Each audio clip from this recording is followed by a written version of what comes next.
സത്യത്തിൽ ഇത് കേരളത്തിലെ ജനങ്ങളെ വിഡ്ഢികളാക്കുന്ന ഒരു ഏർപ്പാടല്ലേ? അയ്യപ്പ സംഗമം എന്ന പേരിൽ ഈ ഗവൺമെന്റ് ഇപ്പോൾ ഇറങ്ങി പോവാൻ സമയത്ത് ഒരു തെരഞ്ഞെടുപ്പുകൾ, തദ്ദേശ തെരഞ്ഞെടുപ്പും നിയമസഭാ തെരഞ്ഞെടുപ്പും ഒക്കെ മുന്നിൽ നിൽക്കുന്ന ഒരു ഘട്ടത്തിൽ ഈ ഒരു നാടകം കളിച്ചത് എന്തിനാ? ഇടതുപക്ഷം എത്ര കാലം കേരളം ഭരിച്ചിട്ടുണ്ട്? ഇക്കാലത്തൊക്കെ കേരളത്തിൽ ശബരിമലയുണ്ട്, ഹൈന്ദവ വിശ്വാസങ്ങളുണ്ട്. ഭംഗിയായി സമാധാനപൂർവ്വം പരസ്പര സ്നേഹത്തോടും ബഹുമാനത്തോടും കൂടി ഇത്തരം പൂജാകർമ്മങ്ങളും ആരാധനാകർമ്മങ്ങളൊക്കെ നടത്താറില്ലേ? എന്തിനാ ഇപ്പോഴായിട്ട് ഇത്തരം ഒരു നാടകം കളിക്കാൻ ഈ ഗവൺമെന്റ് തയ്യാറായത്? എല്ലാ നിലയിലും ജനവിശ്വാസം നഷ്ടപ്പെട്ട ഒരു ഗവൺമെന്റ് വിഭാഗീയത സൃഷ്ടിച്ച് വർഗീയ വികാരങ്ങൾ ആളിക്കത്തിച്ച് വോട്ട് നേടാനുള്ള ശ്രമത്തിന്റെ ഒരു ഭാഗമാണ്. അത് ജനങ്ങൾക്ക് മനസ്സിലായി. യഥാർത്ഥ അയ്യപ്പ ഭക്തന്മാർ പോലും അതിൽ പങ്കെടുത്തിട്ടില്ല. ഹൈന്ദവ വിശ്വാസികൾ അതിൽ പങ്കെടുത്തിട്ടില്ല. ഈ ഗവൺമെന്റിന്റെ ഇരട്ടത്താപ്പ് യഥാർത്ഥ വിശ്വാസികൾക്ക് നന്നായി മനസ്സിലാവും. ശബരിമലയുടെ പരിഭാവനതയും പവിത്രതയും നഷ്ടപ്പെടുത്താനുള്ള ശ്രമങ്ങൾക്ക് ഈ ഗവൺമെന്റ് എത്രത്തോളം നടത്തിയിരുന്നു എന്നത് ഹൈന്ദവ വിശ്വാസികൾക്കും മറ്റു മതവിശ്വാസികൾക്കും നന്നായി അറിയാം. വിശ്വാസ ആചാരങ്ങളിൽ, അവരുടെ അനുഷ്ഠാന കർമ്മങ്ങളിലൊക്കെ ഒരു ഗവൺമെന്റ് എന്തിനാണ് ഇടപെടുന്നത്? അത് സംബന്ധിച്ച് ആക്ടിവിസ്റ്റുകളെ വിശ്വാസാചാരങ്ങൾ തെറ്റിച്ച് ശബരിമലയുടെ പരിഭാവനത തകർക്കാൻ ഈ ഗവൺമെന്റ് ശ്രമിച്ചത് എല്ലാവർക്കും അറിഞ്ഞൂടെ? പിണറായിയുടെ ഗവൺമെന്റല്ലേ അതിനുവേണ്ടി ശ്രമിച്ചത്? വെറുതെ പ്രകോപനം സൃഷ്ടിക്കല്ലേ ഗവൺമെന്റ് അന്ന് ഉണ്ടാക്കിയത്? ഒരു കാരണവുമില്ല. എന്ത് ഗുണമായി ഗവൺമെന്റ് അന്ന് കിട്ടിയത്? അത് സംബന്ധിച്ച് കേസുകളിൽ ഈ ഗവൺമെന്റ് കൊടുത്ത സത്യവാങ്മൂലം ഇപ്പോഴും നിലനിൽക്കുന്നില്ലേ? ആചാരങ്ങളും അനുഷ്ഠാനങ്ങളും പതിറ്റാണ്ടുകളായി ഒരു സമൂഹം വിശ്വസിച്ചു വരുന്ന ആരാധനാക്രമങ്ങളും ഒക്കെ മാറ്റണം എന്ന് പറഞ്ഞുകൊണ്ട് ഈ ഗവൺമെന്റ് കൊടുത്ത അഫിഡവിറ്റ് ഇന്ത്യയുടെ പരമോന്നത കോടതികളിലൊക്കെ നിലനിൽക്കുമ്പോൾ ഇത്തരം ഒരു നാടകം കളിച്ചത് വിശ്വാസികളെ വഞ്ചിക്കാനാണ്. അത് തിരിച്ചറിയാൻ വിശ്വാസികൾക്ക് സാധിച്ചു എന്നതാണ് ഇന്നലത്തെ സംഗമത്തിന് ആളില്ലാതെ പോയത്. ഒഴിഞ്ഞ കസേരകളെ നോക്കി മുഖ്യമന്ത്രിക്ക് പ്രസംഗിക്കേണ്ടി വന്നു. അത്യാവശ്യമായി അവിടെ എത്തിച്ചേർത്ത സർക്കാർ ജീവനക്കാരെ, ഇടതുപക്ഷ വിശ്വാസികളായ സർക്കാർ ജീവനക്കാരും മുഖ്യമന്ത്രി വിട്ടതോടുകൂടി വേദി വിട്ടുപോയി. ദയനീയ പരാജയമായി മാറി. ഇനിയിപ്പോൾ ഓരോ ജനവിഭാഗങ്ങളുടെയും പ്രത്യേകം സംഗമങ്ങൾ നടത്തുന്നു കൂടി പറഞ്ഞിട്ടുണ്ട്. നടക്കുമെന്ന് അറിഞ്ഞൂടാ, ന്യൂനപക്ഷ സംഗമങ്ങൾ എന്ന പേരിൽ. എന്തിനാണ് ഗവൺമെന്റ് ഇത്തരത്തിലുള്ള ശ്രമം നടത്തുന്നത്?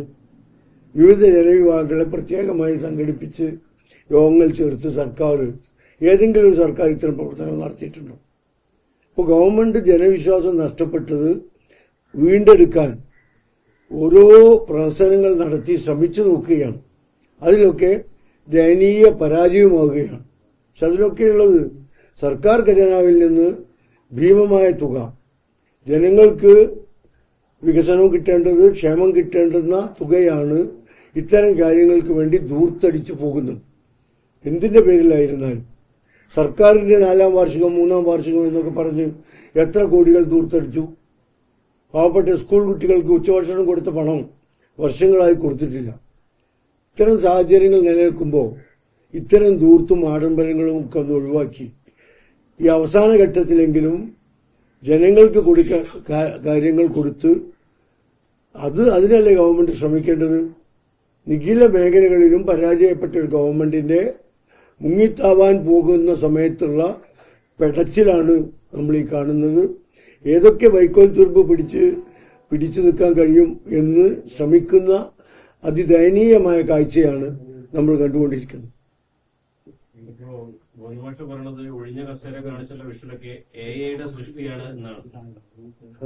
ഈ കസേരകളിൽ ആളുണ്ടാക്കാൻ AI ഉപയോഗപ്പെടുത്താൻ ശ്രമിച്ചിട്ട് പരാജയപ്പെട്ടു എന്നാണ് ഞങ്ങൾക്ക് മനസ്സിലാകുന്നത്. AI ഉപയോഗിച്ച് കസേരകൾ നടക്കാൻ നോക്കിയിട്ട് പോലും വിജയിച്ചില്ല എന്നതാണ്. പരാജയമാണെന്ന് അവർ തന്നെ അംഗീകരിക്കുന്ന ഒരു കാര്യമാണ്. തുടക്കം തന്നെ പരാജയമാണല്ലോ. ഇതൊരു ശ്രമം സത്യത്തിൽ അവഹേളനം. ഈ അയ്യപ്പ സംഗമത്തിൽ പങ്കെടുക്കാനെത്തിയ വെള്ളാപ്പള്ളി നടേശൻ വന്നത് മുഖ്യമന്ത്രി പിണറായി വിജയന്റെ വാഹനത്തിലായിരുന്നു. അതിനെതിരെ വലിയ വിമർശനം ഉയർന്നു. ഒരു ഭാഗത്ത് വെള്ളാപ്പള്ളി മലപ്പുറം ജില്ലയുമായി ബന്ധപ്പെട്ട് നടത്തിയ പരാമർശമൊക്കെ തന്നെ വലിയ രീതിയിൽ ചർച്ചയായ ഒരു പശ്ചാത്തലത്തിൽ കൂടിയാണ് അങ്ങനെ ഒരു സംഭവം ഉണ്ടായത്. അതിനെങ്ങനെയാണ് ലീഗ് നോക്കുക? വെള്ളാപ്പള്ളി കുറച്ചു കാലമായി പറഞ്ഞുകൊണ്ടിരിക്കുന്നത് നമ്മൾക്കൊക്കെ കാണാം. മലപ്പുറം ജില്ലയെ മാത്രമല്ല, ഒരു സമുദായത്തെ അങ്ങേയറ്റം ഹീനമായ രീതിയിൽ പരാമർശിക്കുകയാണ്. അതിനാരും മറുപടി പറയാറില്ലല്ലോ. അത് അവഗണിച്ച് തള്ളാൻ കാരണം നമ്മൾ അത്തരം ജൽപ്പനങ്ങളാണ്. ആ ജൽപ്പനങ്ങൾക്ക് സത്യവുമായോ നീതിയുമായോ യാതൊരു ബന്ധവുമില്ല. യാഥാർത്ഥ്യങ്ങളുമായി പൊരുത്തപ്പെടാത്ത വസ്തുതകൾ നിരന്തരം പറഞ്ഞുകൊണ്ടിരിക്കുകയാണ്, വിഭാഗീയത സൃഷ്ടിക്കുകയാണ്. ജനങ്ങൾക്കിടയിൽ വർഗീയത പ്രചരിപ്പിക്കാനും വിദ്വേഷം വളർത്താനുമാണ് കാലങ്ങളായി ഇപ്പോൾ ശ്രീ വെള്ളാപ്പള്ളി നടേശൻ ശ്രമിച്ചുകൊണ്ടിരിക്കുന്നത്. അദ്ദേഹം അത് പറഞ്ഞോട്ടെ, ആർക്കും കുഴപ്പമില്ല. എല്ലാവരും അദ്ദേഹത്തിന്റെ വാക്കുകൾ ആ രൂപത്തിലേ കണക്കാക്കുന്നുള്ളൂ. പക്ഷെ അങ്ങനെ പറയുന്ന ആളെ ആകാശത്തോളം ഉയർത്തി, പിന്നെ ഗുരുവിനോളം ഉയർത്തിയാണ് മുഖ്യമന്ത്രി പ്രകീർത്തിക്കുന്നത്. അതിന്റെ അർത്ഥം എന്താ? ഇത്തരം വർഗീയ പ്രചരണങ്ങളെ, വിഭാഗീയത സൃഷ്ടിക്കുന്നതിന്, ഏതെങ്കിലും ഒന്നോ വിഭാഗങ്ങളെ തള്ളിപ്പറയുന്നതിന്, അപഹസിക്കുന്നതിന് കേരളത്തിലെ മുഖ്യമന്ത്രിയും അദ്ദേഹത്തിന്റെ പാർട്ടിയും അംഗീകരിക്കുന്നു എന്നുള്ളതാണ്. അല്ലെങ്കിൽ മുഖ്യമന്ത്രിയുടെ നിർദ്ദേശപ്രകാരം, അദ്ദേഹത്തിന്റെ ആഗ്രഹപ്രകാരം ശ്രീ വെള്ളാപ്പള്ളി ഇതൊക്കെ നടത്തി കൊടുക്കുകയാണ് എന്നാണ് ഞങ്ങൾ പറഞ്ഞാൽ അതിനാർക്കും കുറ്റപ്പെടുത്താൻ കഴിയില്ല. കാരണം വെള്ളാപ്പള്ളി ഇതൊക്കെ പറയുന്ന സ്റ്റേജിൽ ഉത്തരവാദിത്തപ്പെട്ട മുഖ്യമന്ത്രിയും മറ്റു മന്ത്രിമാരും ഉണ്ട്. അത് കഴിഞ്ഞ ശേഷം മുഖ്യമന്ത്രി ചെയ്യുന്ന പ്രസംഗത്തിൽ, മന്ത്രിമാർ നടത്തുന്ന പ്രസംഗത്തിലൊക്കെ ഇദ്ദേഹത്തെ വാനോളം പുകഴ്ത്തുകയാണ്. ശ്രീ ഗുരുജിയെ കേരളവും എല്ലാ മതവിഭാഗങ്ങളും ബഹുമാനിക്കുകയും ആദരിക്കുകയൊക്കെ ചെയ്യുന്ന ഉന്നതരായ മത നേതാക്കളുമായി ഇദ്ദേഹത്തെ വർഗീയത പ്രചരിപ്പിക്കാനും ജനങ്ങൾക്കിടയിൽ ഭിന്നിപ്പുണ്ടാക്കാനും വിദ്വേഷ പ്രചരണം നടത്തുകയും ചെയ്യുന്ന ഒരു വ്യക്തിയെ ഇവരുമായാണ് തുലനം ചെയ്യുന്നത് ബഹുമാനപ്പെട്ട മുഖ്യമന്ത്രി. നമ്മൾ മനസ്സിലാക്കേണ്ടത്, പിടിവള്ളി നഷ്ടപ്പെട്ട മുഖ്യമന്ത്രിക്ക് പിടിച്ചു നിൽക്കാൻ ഇദ്ദേഹത്തെ പോലുള്ള ആളുകളെ ഉപയോഗപ്പെടുത്തി വിഭാഗീയത ബോധപൂർവം സൃഷ്ടിക്കുകയാണ് എന്ന് തന്നെയാണ്. വെള്ളാപ്പള്ളി പറയുന്നത് പിണറായി തന്നെ വീണ്ടും മുഖ്യമന്ത്രിയാവുന്നു. അതെ, ഒരാൾക്ക് മാത്രമാണ് വോട്ട് എങ്കിൽ പിണറായി മുഖ്യമന്ത്രിയാവും. കേരളത്തിലെ ജനങ്ങൾക്ക് മുഴുവൻ വോട്ടുണ്ടെങ്കിൽ ഒരിക്കലും മുഖ്യമന്ത്രി അധികാരത്തിലെത്തില്ല. ഈ പിണറായി വിജയൻ കേരളത്തിലെ മുഖ്യമന്ത്രിയോ ഭരണത്തിലോ എത്തുകയില്ല. വേറെ എവിടെയാ പോവുക എന്നുള്ളത് ഭരണം വന്നതിന് ശേഷം അന്വേഷണമൊക്കെ നടത്തുമ്പോൾ വ്യക്തമാവും. ഈ മതേതര കാഴ്ചപ്പാട് എടുത്തുകൊണ്ടിരിക്കുന്ന സർക്കാർ ഇങ്ങനെ മതം അല്ലെങ്കിൽ സമുദായം തിരിച്ച് ഇങ്ങനെ സംഗമം നടത്തുമ്പോൾ അതിനെതിരെ ഒരു ക്യാമ്പയിൻ UDF ഏറ്റെടുക്കുന്നുണ്ടോ? അതിനെതിരെ ഒരു ക്യാമ്പയിന്റെ ആവശ്യമില്ല എന്നല്ലേ ഇന്നലത്തെ യോഗം തെളിയിച്ചത്. ജനങ്ങൾ സ്വയം ബോധവൽക്കരാണ്, ജനങ്ങൾക്ക് സ്വയം ബോധ്യമായിട്ടുണ്ട് എന്നല്ലേ. അയ്യപ്പ ഭക്തർക്ക്, ഹൈന്ദവ മതവിശ്വാസികൾക്ക് അത് ബോധ്യമായി എന്നതല്ലേ ഇന്നലത്തെ ഒഴിഞ്ഞ കസേരകൾ വ്യക്തമാക്കുന്നത്. പിന്നെ ഞങ്ങൾ എന്തിനു ബോധവൽക്കരണം നടക്കണം? കേരളത്തിലെ ജനങ്ങൾ ബോധവാന്മാരാണ് അതിനെക്കുറിച്ച് എന്നതാണ് നമുക്ക് വ്യക്തമായത്. ജലീല് പറഞ്ഞത്, വെള്ളാപ്പള്ളി പറഞ്ഞത് മുസ്ലിങ്ങളെ അല്ല ലീഗുകാരെയാണ് AT ജലീൽ പറയുന്നത്. ലീഗിനെതിരെയുള്ള ഒരു പൊളിറ്റിക്കൽ സ്റ്റേറ്റ്മെന്റ് മാത്രമായിരുന്നു വെള്ളാപ്പള്ളിയുടെ. ഒരിക്കലും മുസ്ലിം ലീഗ് എന്ന വാക്ക് വെള്ളാപ്പള്ളി ഉപയോഗിച്ചിട്ടില്ലല്ലോ.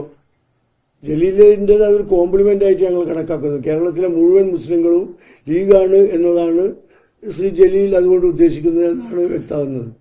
അദ്ദേഹം മുസ്ലിങ്ങളെ എന്നാണ് പറഞ്ഞത്, മലപ്പുറം ജില്ലയെ എന്നൊക്കെയാണ് പറഞ്ഞത്. അപ്പോൾ അതിലുള്ള ആളുകൾ മുഴുവൻ ലീഗുകാരാണ് എന്നാണ് ജലീൽ ഉദ്ദേശിക്കുന്നതെങ്കിൽ ഞങ്ങൾക്ക് അദ്ദേഹത്തോട് നന്ദിയുണ്ട്. ഈ ന്യൂനപക്ഷ സംഗമത്തിൽ പറയപ്പെടുന്ന സമുദായ സംഘടനയിൽപ്പെട്ട നേതാക്കളെ ഉൾപ്പെടെ വിളിക്കുന്ന പറയുന്നത്, സ്വാഭാവികമായിട്ട് പ്രബല സംഘടനാ നിലയിൽ സംസ്ഥാന നേതാക്കൾ ഉൾപ്പെടെ അതിൽ പങ്കെടുക്കുമല്ലോ. അതിൽ ലീഗിന്റെ ഒരു നിലപാടെന്താ? ആ സംഘടനാ നേതാക്കളെ ചോദ്യം അല്ല, അത് ഒരു സാങ്കല്പിക ചോദ്യമല്ലേ. ഈ സമ്മേളനത്തിന്റെ പരാജയത്തെ തുടർന്ന് ഇനി ഗവൺമെന്റ് തയ്യാറാവുമോ? ഇപ്പോ മുഖ്യമന്ത്രി ഇതുപോലുള്ള യോഗങ്ങൾ പലതും വിളിച്ച്, ഇതുപോലുള്ള അല്ലെങ്കിലും പല നേതാക്കന്മാരുടെയും സംഘടനയുമായി യോഗം നടത്തുകയും സംഭാഷണം നടത്തുകയും ഒക്കെ ചെയ്തിട്ടുണ്ട്. അതിൽ ലീഗിനൊരു പങ്കുമില്ലല്ലോ, ലീഗ് അതിന് ഭാഗമാക്കുമല്ല. വിളിച്ചാൽ പോകുന്ന നേതാക്കന്മാര് എല്ലായിടത്തും ഉണ്ടാവും. ഇപ്പൊ വെള്ളാപ്പള്ളി പോയില്ലേ, അതുപോലെ പോകുന്ന ആളുകൾ ചിലപ്പോൾ ഉണ്ടാവും. അതിലൊന്നും മുസ്ലിം ലീഗിന് പങ്കില്ല. കേരളത്തിലെ ജനങ്ങളും അത് നേതാക്കന്മാർ പോയത് കൊണ്ട് ജനങ്ങൾ പോവുകയില്ല എന്നത് ഒരുപാട് തെളിവുകൾ നിരത്തി ഞങ്ങൾക്ക് സ്ഥാപിക്കാൻ കഴിയും. നിങ്ങൾക്കും അറിയും. മറ്റൊരു പ്രധാനപ്പെട്ട ഒരു കാര്യം, ഈ സർക്കാരിന്റെ വികസന സംസ്ഥകൾ ബന്ധപ്പെട്ട ഒരു കാര്യമാണ്. അത് UDF കഴിഞ്ഞത് തന്നെ പറഞ്ഞു, അതിൽ UDF ഭാഗമാകില്ല. പക്ഷെ മലപ്പുറത്ത് ലീഗ് ഒരു സർക്കുലർ ഇറക്കി അതിൽ ഭാഗമാകണം എന്നുള്ളത് എന്താണ്? ആ ഒരു ഇതൊരു തിരിച്ചു നൽകിയെങ്കിലും എന്താണ് അങ്ങനെ ഒരു ഇത് വന്നത്? അല്ല, അങ്ങനെയല്ല ഉദ്ദേശിച്ചത്. ആ സർക്കുലർ UDFന്റെ തീരുമാനത്തോടൊപ്പം മുസ്ലിം ലീഗ് ഉണ്ട്. UDF നിന്ന് മാറി നിന്നിട്ടോ അതിന് വിരുദ്ധമായ ഒരു തീരുമാനം ഒരു കാര്യത്തിലും മുസ്ലിം ലീഗിനില്ല. UDF തീരുമാനിച്ചിട്ട് ഈ ഗവൺമെന്റ് വികസന സദസ്സുകൾ നടത്തുന്നത് ഗവൺമെന്റിന്റെ നേട്ടങ്ങളും പറയാനാണ്. പൊള്ളയായ നേട്ടങ്ങൾ, ഒരു നേട്ടവും ഇല്ല എന്നുള്ളത് വികസന സദസ്സ് നടത്താതെ തന്നെ കേരളത്തിലെ ജനങ്ങൾക്കറിയാം. ഓട്ടങ്ങൾ മാത്രമേ ഉള്ളൂ, നഷ്ടങ്ങൾ മാത്രമേ ഉള്ളൂ, വികസനം ഉണ്ടായിട്ടില്ല, വാഗ്ദാനങ്ങൾ മാത്രമേ ഉണ്ടായിട്ടുള്ളൂ എന്ന് ജനങ്ങൾക്കറിയാം. ഞങ്ങൾ വികസന സദസ്സ് നടത്തുന്നത് അതായത് UDF ഭരിക്കുന്ന തദ്ദേശ സ്ഥാപനങ്ങളിൽ ആ തദ്ദേശ സ്ഥാപനങ്ങൾ നടത്തിയ വികസനങ്ങൾ ജനങ്ങളെ ബോധ്യപ്പെടുത്താൻ ഞങ്ങളുടേതായ സദസ്സുകൾ നടത്തും, ജനങ്ങളുമായി ബന്ധപ്പെടും എന്നാണ് കേരളത്തിൽ മലപ്പുറം ജില്ലയിൽ മുസ്ലിം ലീഗും കോൺഗ്രസും അടങ്ങുന്ന UDF തീരുമാനിച്ചത്. ഗവൺമെന്റിന്റെ പരിപാടിയുമായി സഹകരിക്കാനല്ല, സ്വന്തമായി അതായത് ഞങ്ങൾ UDF ഭരിക്കുന്ന തദ്ദേശ സ്ഥാപനങ്ങളിലെ നടത്തിയ വികസന പ്രവർത്തനങ്ങളും ക്ഷേമ പ്രവർത്തനങ്ങളും ആ തദ്ദേശ സ്ഥാപനങ്ങളോട് കേരള ഗവൺമെന്റ് ചെയ്ത നെറികേടുകൾ, അവരുടെ സമ്പത്ത്, അവരുടെ സ്വയം ഫണ്ട് പോലും പിടിച്ചെടുത്തത്, വികസനം നടത്താൻ സമ്മതിക്കാത്തത്, അതുപോലെ തന്നെ പുതിയ പുതിയ നിയമങ്ങൾ കൊണ്ടുവന്ന് അവരെ ബുദ്ധിമുട്ടിക്കുന്നത്, ഇത്തരം കാര്യങ്ങൾ ജനങ്ങളെ ബോധ്യപ്പെടുത്താൻ വേണ്ടി ഞങ്ങളുടേതായ പരിപാടികൾ സ്വയം നടത്തും എന്നാണ് മലപ്പുറം ജില്ലയിലെ UDF ഭരിക്കുന്ന തദ്ദേശ സ്ഥാപനങ്ങൾ തീരുമാനിച്ചത്. അത് അങ്ങനെയെങ്കിൽ മലപ്പുറം ജില്ലയിലെ തദ്ദേശ സംസ്ഥാന വ്യാപകമായി UDF ഭരിക്കുന്ന പഞ്ചായത്തുകളും മുനിസിപ്പാലിറ്റികളും ഒക്കെ ഉണ്ടല്ലോ. അപ്പൊ അവിടെയൊക്കെ ഒരു ആശയക്കുഴപ്പം മലപ്പുറത്ത് മാത്രം എങ്ങനെയാണ് കൈകാര്യം? അല്ല, UDF മലപ്പുറം ജില്ലയിലെ UDF പ്രവർത്തകരെ തീരുമാനിച്ചാണ് എല്ലാ ജില്ലകളിലും തീരുമാനിക്കും. എല്ലാ ജില്ലകളിലും UDF ഭരിക്കുന്നിടത്തും ഞങ്ങൾക്ക് ജനങ്ങൾക്ക് എന്തു ചെയ്തു എന്ന് പറഞ്ഞു കൊടുക്കാൻ കഴിയും. UDF ഭരിക്കാത്തടത്ത് എന്തുകൊണ്ട് ചെയ്തില്ല എന്ന് പറഞ്ഞു കൊടുക്കാൻ കഴിയും. അത് തദ്ദേശ സ്ഥാപനങ്ങൾ കേന്ദ്രീകരിച്ച് UDF അതിനുള്ള പ്രവർത്തനങ്ങൾ ആരംഭിക്കുകയാണ് കേരളത്തിൽ മുഴുവൻ. അതിന്റെ പേര് വികസന സദസ്സ് അല്ല, പേരൊന്നും തീരുമാനിച്ചിട്ടില്ല. ഈ ഗവൺമെന്റിന്റെ ഈ വികസന സദസ്സിന്റെ പ്രഹസനം ജനങ്ങൾക്ക് ബോധ്യപ്പെടുത്താനുള്ള രൂപത്തിൽ സത്യത്തിൽ തദ്ദേശ സ്ഥാപനങ്ങളെ കഴുത്തു നെരിച്ച് കൊല്ലുകയാണ് ഈ ഗവൺമെന്റ് ചെയ്തത്. അവർക്ക് ഫണ്ട് കൊടുക്കാതെ, കൊടുത്ത ഫണ്ട് തന്നെ തിരിച്ചെടുത്ത് അവരുടെ വികസന പദ്ധതികൾ അട്ടിമറിച്ച് ഒക്കെയാണ് ഈ ഗവൺമെന്റ് മുന്നോട്ട് പോകുന്നത്. അപ്പൊ അതുകൊണ്ട് അത് ജനങ്ങളെ ബോധ്യപ്പെടുത്താനുള്ള സദസ്സ് കൂടി, സന്ദർഭം കൂടി ഇതിന്റെ അവസാന ഘട്ടത്തിൽ UDF കേരളത്തിൽ മുഴുവൻ നടത്തും. മറ്റൊരു കാര്യം, ഈ കോഴിക്കോട് കോർപ്പറേഷനിൽ ഈ ഒരു വാർഡ് വിഭജനം നടന്നു, BJPക്ക് അനുകൂലമായി വാർഡ് വിഭജനം നടന്നു എന്ന് പറയുന്നത്. കാരണം ഈ ചാലപ്പുറം വാർഡിൽ 3200 വോട്ടുകളുണ്ട്. അതിൽ 2900 വോട്ട് അത് മുസ്ലിം വോട്ടുകളാണ്. ആ വോട്ടുകൾ മറ്റൊരു മുഖദാറിലേക്ക് മാറ്റി എന്നുള്ളൊരു ആരോപണമാണ് മുസ്ലിം ലീഗും ഉന്നയിക്കുന്നത്. അതൊരു വാർത്തയിൽ പുറത്തു വന്നതാണ്. 2900 മുസ്ലിം വോട്ടുകൾ മുഖദാറിലേക്ക് UDFന് സ്വാധീനമുള്ള വാർഡിലേക്ക് മാറ്റി, മറ്റേ വാർഡ് അത് BJPക്ക് അനുകൂലമാക്കി എന്നുള്ളൊരു ആക്ഷേപം ഉയരുന്നു. ഈ ഡീലിമിറ്റേഷനിൽ ധാരാളം അപാകതകൾ നടന്നിട്ടുണ്ട് എല്ലായിടത്തും. കോഴിക്കോട് കോർപ്പറേഷനിൽ മാത്രമല്ല, ഞങ്ങളതൊക്കെ ചൂണ്ടിക്കാണിച്ചിട്ടുണ്ട്. കോഴിക്കോട് കോർപ്പറേഷനിലെ അവസ്ഥ ആളില്ലാത്ത പൊട്ടിപ്പൊളിഞ്ഞു കിടക്കുന്ന വർഷങ്ങളായി ആൾ താമസമില്ലാത്തൊരു കെട്ടിടത്തിന്റെ പേരിൽ 67 വോട്ടർമാരെ ചേർത്തിട്ടുണ്ട്. എവിടുന്ന് ഇവർ വന്നു എന്ന് അറിഞ്ഞൂടാ. ഒരു ബ്രാഞ്ച് സെക്രട്ടറിയുടെ 45 വയസ്സുള്ള ഒരു വാർഡ് സെക്രട്ടറിക്ക് 50ഉം 62 വയസ്സുള്ള 2 മക്കളുണ്ട് വോട്ടർ പട്ടികയിൽ. ഇതുപോലുള്ള അപാകതകൾ നിരവധിയുണ്ട്.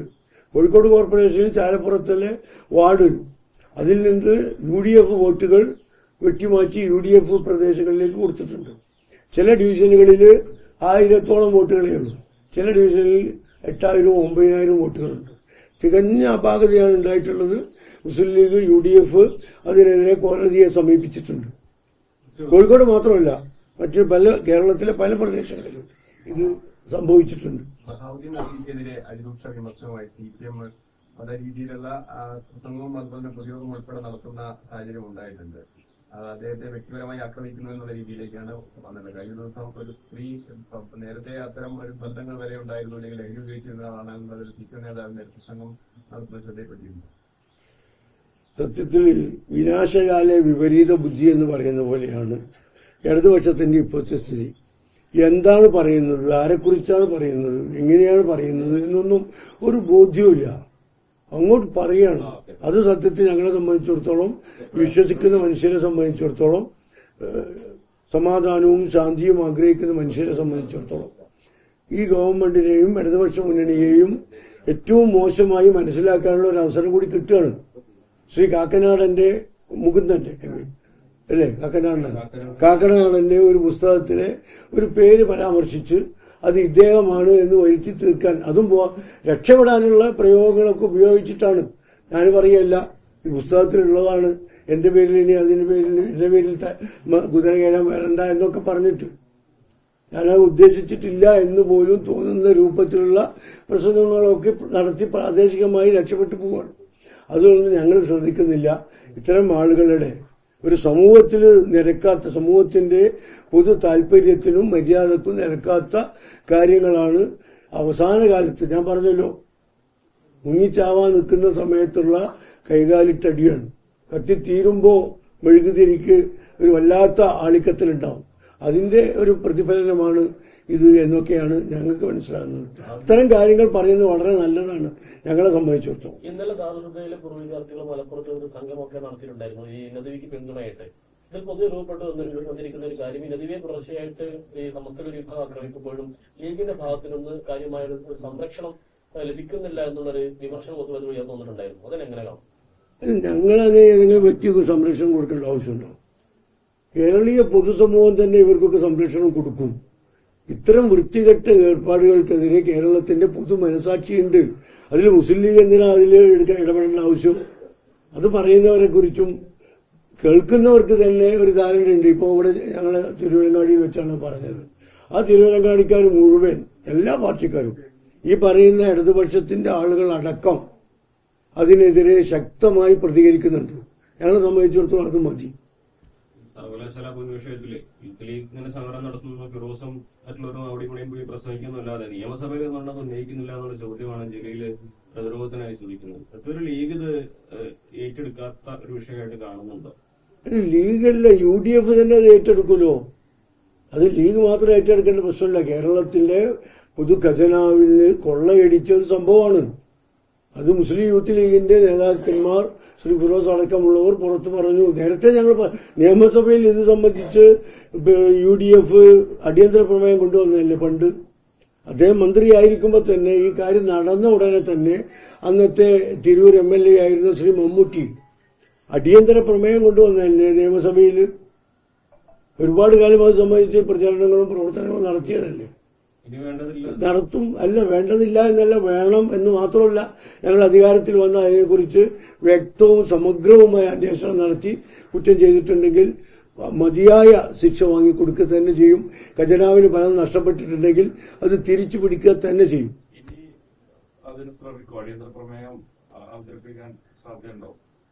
അതിന്റെ എല്ലാ സാധ്യതകളും UDF പരിശോധിക്കും. ഒരിക്കൽ ചെയ്തതാണ്, നിരവധി തവണ നിരവധി കാലം ഇത് സംബന്ധിച്ച് ശബ്ദം ഉയർത്തിയതാണ്. അതിനെ സംബന്ധിച്ച് ഇനിയും ചെയ്യേണ്ട കാര്യങ്ങൾ ഇതായ അവസരത്തിൽ UDF വ്യക്തമായി ചെയ്യും. അതിനു മുൻപ് ഫിറോസിനെതിരെ KT ജലീൽ പലതരത്തിലുള്ള സാമ്പത്തിക ക്രമക്കേട് ആരോപണങ്ങൾ ഉന്നയിച്ചിരുന്നു. അദ്ദേഹത്തിന്റെ പല ബിസിനസ് സംരംഭങ്ങളുമായി ബന്ധപ്പെട്ടൊക്കെ തന്നെ. ദുബായിൽ ജോലിയുണ്ട്, അത് പാർട്ട് ടൈം ജോലിയാണെന്ന് പിന്നെ ഫിറോസ് തന്നെ സമ്മതിക്കുകയും ചെയ്തിരുന്നു. ആ വിഷയത്തിൽ ലീഗ് എങ്ങനെയാണ് വീക്ഷിച്ചത്? ഇല്ല, അതിനെക്കുറിച്ചൊക്കെ ഫിറോസ് തന്നെ വ്യക്തമായി മറുപടി പറഞ്ഞിട്ടുണ്ട്.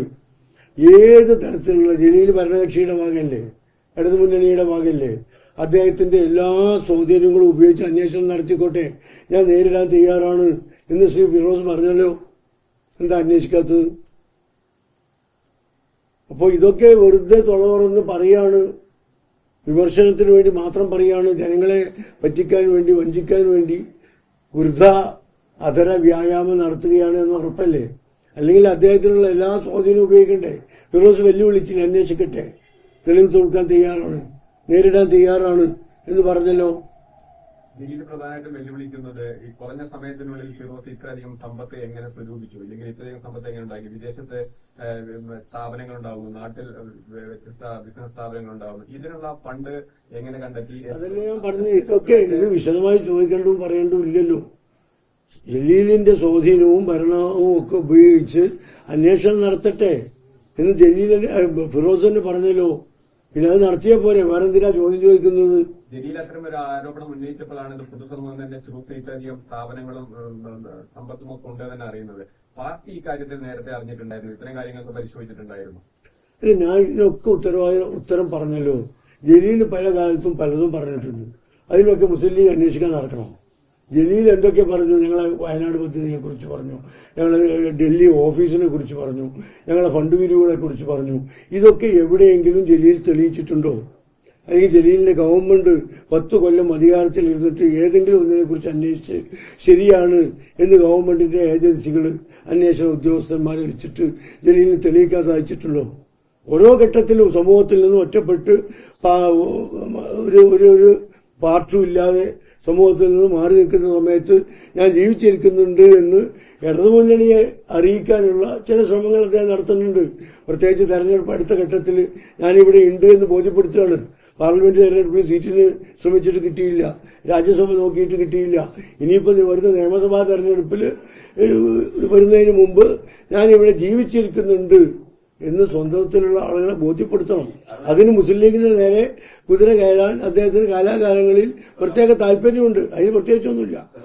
ഈ മലയാള സർവകലാശാല ഭൂമി വിവാദത്തിൽ ആദ്യം മുസ്ലിം ലീഗ് തീർച്ചയായിട്ടുണ്ടായിരുന്നു പറഞ്ഞല്ലോ. പിന്നെ ഈ വർഷങ്ങൾക്ക് ശേഷം KT ജലീൽ ഫിറോസിനെതിരെ ആരോപണം ഉന്നയിച്ചപ്പോഴാണ് ഫിറോസ് വീണ്ടും ഉയർത്തിക്കൊണ്ടിരുന്നത്. അപ്പൊ അതുവരെ ഈ വർഷക്കാലം ഇടവേളയിൽ അത് പ്രശ്നമായി തോന്നിയില്ലേ? ഇടവേള ഒരു പ്രശ്നം 10 കൊല്ലം അത് തന്നെയാക്കി നടക്കുക. ആരെങ്കിലും പറയേണ്ട സമയത്ത് വ്യക്തമായി പറഞ്ഞിട്ടുണ്ട്. ഇനി ചെയ്യേണ്ട സമയത്ത് ചെയ്യാൻ കഴിയുന്ന ഒരു സമയം വന്നാൽ UDF അത് ചെയ്യും. ജലീൽ പറയുന്നത് ഈ മുസ്ലിം ലീഗിനെ ജലീൽ വിമർശിക്കുമ്പോൾ ലീഗ് കൂടുതൽ നന്നാവുന്നതാണ്. അപ്പൊ ഡൽഹിയിൽ ഓഫീസ് ഉണ്ടാവുന്നില്ല എന്ന് പ്രശ്നങ്ങൾ പറഞ്ഞപ്പോൾ ഒരു ഓഫീസ് അവിടെ പെട്ടെന്ന് തന്നെ പണിയുന്നു. വയനാട് പ്രതിവാസം ഇവിടെ എത്തില്ല എന്ന് പറഞ്ഞപ്പോൾ അത് വീണ്ടും ആരംഭിച്ചിരിക്കുക. അങ്ങനെ വിമർശിക്കുന്ന സമയത്താണ് ഇതൊക്കെ നടപടിയാവുന്നതാണ് ജലീൽ പറയുന്നത്. എന്നാൽ അങ്ങനെയാണെങ്കിൽ അടിയന്തരമായി ജലീലിനോട് മുസ്ലിം ലീഗ് അധികാരത്തിൽ എത്തൂല എന്ന് പറയാൻ പറ, എന്നാൽ ഞങ്ങൾ എത്തിക്കൊള്ളൂ.